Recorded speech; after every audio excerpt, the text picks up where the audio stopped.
আসসালামু আলাইকুম। Tripoli campus YouTube চ্যানেলে সবাইকে স্বাগতম। পারফেক্টর নিয়ে যাদের দুর্বলতা আছে তাদের প্রতি অনুরোধ রইল আজকের ভিডিওটি স্কিপ না করে সম্পূর্ণ ভিডিওটি মনোযোগ সহকারে দেখবেন। ইনশাআল্লাহ পারফেক্টর নিয়ে আপনাদের সংশয় দূর হয়ে যাবে। বন্ধুরা, ট্রিপলি ক্যাম্পাস ইউটিউব চ্যানেলে এটাই যদি আপনার প্রথম ভিজিট হয়ে থাকে তাহলে চ্যানেলটি সাবস্ক্রাইব করে বেল বাটনটি অন করে রাখবেন যাতে ভবিষ্যতে নতুন নতুন ভিডিওর নোটিফিকেশন পেতে পারেন। আজকের আলোচনাটি একটু দীর্ঘায়িত হওয়ার কারণে আজ থাকছে এই আলোচনার দ্বিতীয় পর্ব। চলুন তাহলে সময় নষ্ট না করে মূল আলোচনায় চলে যাই।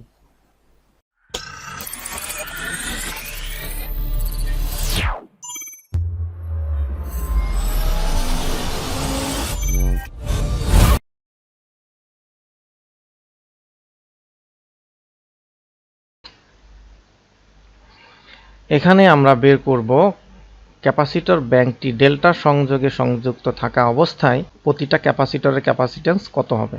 এই পরিমাণ ক্যাপাসিটরের ক্যাপাসিটি ডেল্টা কানেকশনেও প্রযোজ্য এবং স্টার কানেকশনেও প্রযোজ্য, অর্থাৎ এই 166 kVAR এর কোনো পরিবর্তন ডেল্টা বা স্টারের ক্ষেত্রে হবে না। সেক্ষেত্রে পার ফেজ যে অংশটুকু পেয়েছি আমরা 55 kVAR, এটিরও কোনো পরিবর্তন হবে না। এই চিত্র থেকে দেখা যাচ্ছে যে লোডের প্যারালালে ব্যাংক ব্যবহার করা হয়েছে ডেল্টা সংযোগে, যা লোডের সাথে প্যারালালে সংযুক্ত আছে।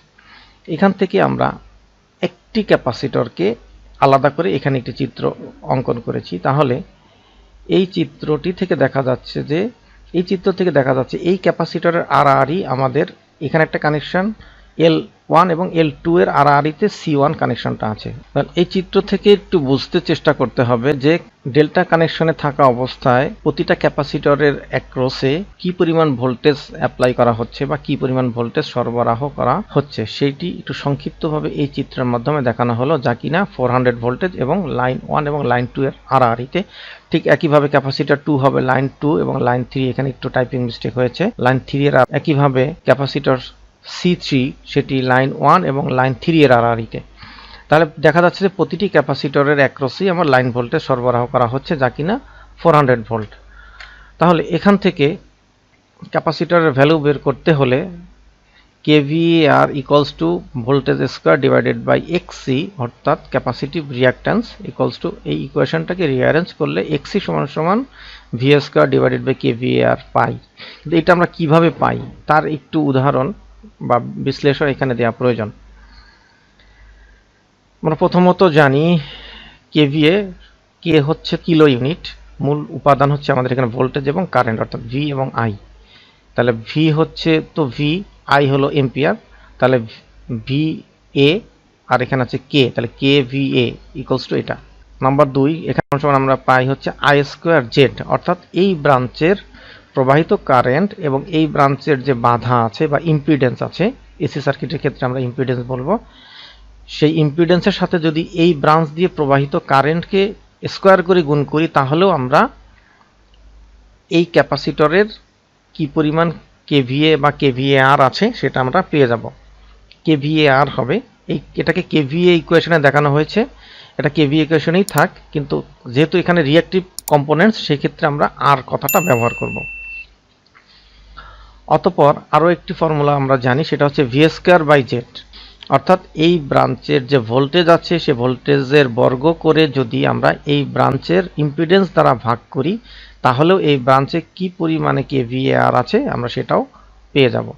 তাহলে এখানে মেথড 3 কে অ্যাপ্লাই করতে হবে, কারণ আই কত আছে আমরা জানি না, যে কারণেই আমরা এই দুটো মেথড অ্যাপ্লাই করতে পারছি না। আমরা জেড জানি বা জানবো, জেড জানি না জেড জানবো, কিন্তু এই দুটো মেথডেই নাম্বার 1 আর নাম্বার 2 তে আই প্রয়োজন। সে কারণে আমরা আই যেহেতু জানি না, সেই যুক্তিতে মেথড 1 এবং 2 ব্যবহার করতে পারছি না। আমরা মেথড 3 এর দিকে যদি দৃষ্টিপাত করি তাহলে দেখা যাচ্ছে ভোল্টেজ স্কোয়ার, আমরা জানি ভোল্টেজ হচ্ছে 400, তাহলে ভোল্টেজ স্কোয়ার দিয়ে আর জেড হচ্ছে ইম্পিডেন্স। অর্থাৎ এখানে একটা জিনিস আবার একটু বলে রাখা প্রয়োজন, এই ব্রাঞ্চে এসি সার্কিটের রুলস অনুযায়ী 3টি প্যারামিটার থাকে। একটা সিস্টেম প্যারামিটার হচ্ছে 3টি উপাদান, যা হচ্ছে রেজিস্ট্যান্স, ইন্ডাকট্যান্স এবং ক্যাপাসিট্যান্স। তো এই ব্রাঞ্চে রেজিস্ট্যান্স এবং ইন্ডাকট্যান্স কোনোটিই নেই, শুধু ক্যাপাসিট্যান্স আছে, অর্থাৎ তাহলে এই ব্রাঞ্চের ইম্পিডেন্স, টোটাল ইম্পিডেন্স যা হবে তা হবে এক্সি, অর্থাৎ ক্যাপাসিটিভ রিঅ্যাক্ট্যান্সের সমান, যে কারণে জেড ইকুয়ালস টু এক্সি দেখানো হলো। তো এই ইকুয়েশনটা থেকে যদি আমরা এখানে আসি, তাহলে আর আমি বলেছিলাম যে এটা কেভি এর ক্ষেত্রে দেখানো হয়েছে, আমরা ক্যাপাসিটরের জন্য এখানে একটা আর ব্যবহার করব, যেহেতু রিঅ্যাক্টিভ সেই জন্য আর কথাটা ব্যবহার করব বা লেটারটা ব্যবহার করব। তাহলে V square divided by Z, এই জেড এর রিপ্লেসে এক্সি ব্যবহার করা হয়েছে, এক্সি। তাহলে এই ইকুয়েশনটা কিভাবে আসলো সেটা আমরা এই উদাহরণ 3 থেকে পেয়ে গেলাম। অতঃপর এটাকে রিঅ্যারেঞ্জ করলে এক্সি সমান সমান ভি স্কোয়ার বাই কেভিআর, এটা আপনারা নিজেই করে দেখতে পারবেন।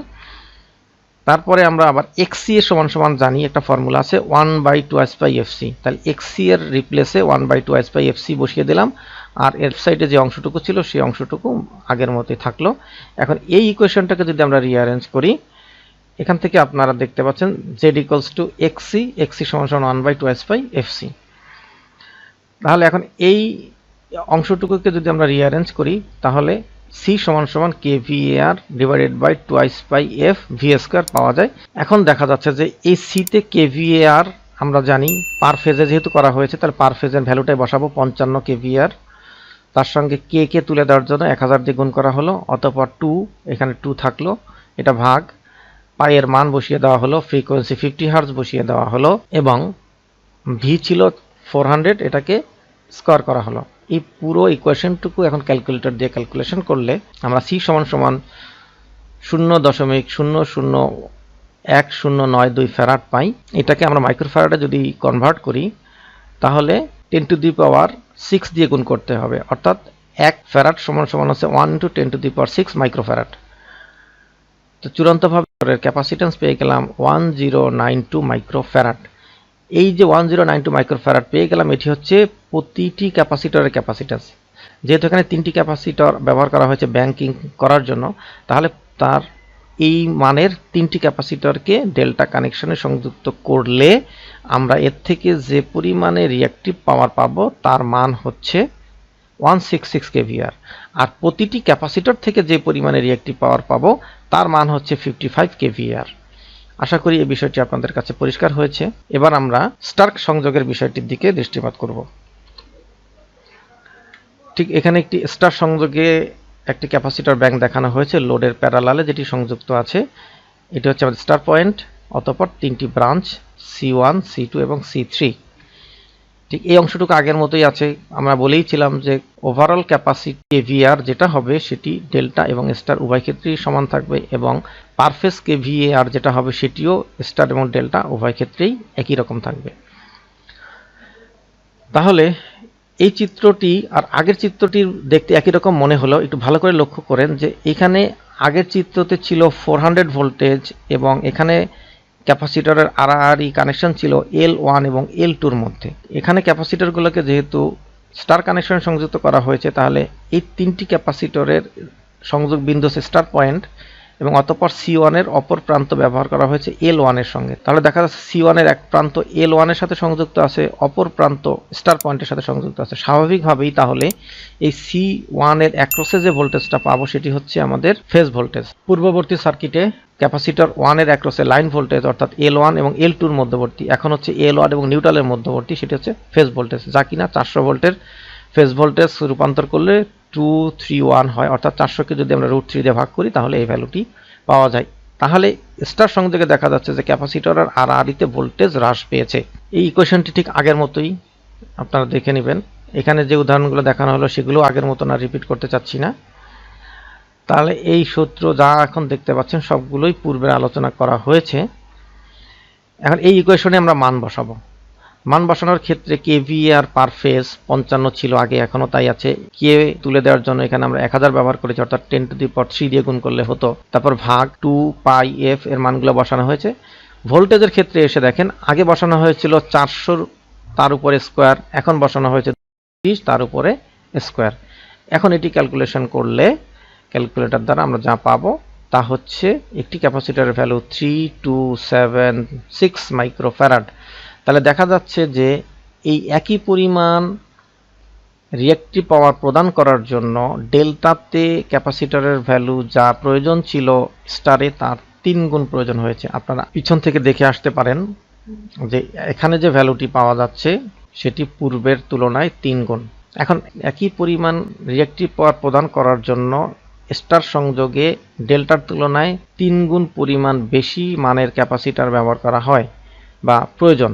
সে কারণেই ক্যাপাসিটর ব্যাংকের কানেকশনটি স্টারের পরিবর্তে ডেল্টা করা হয়, কারণ স্টার করলে 3 গুণ ক্যাপাসিট্যান্স বেশি প্রয়োজন, যেটি সাশ্রয়ী হবে না, ব্যয় বেড়ে যাবে।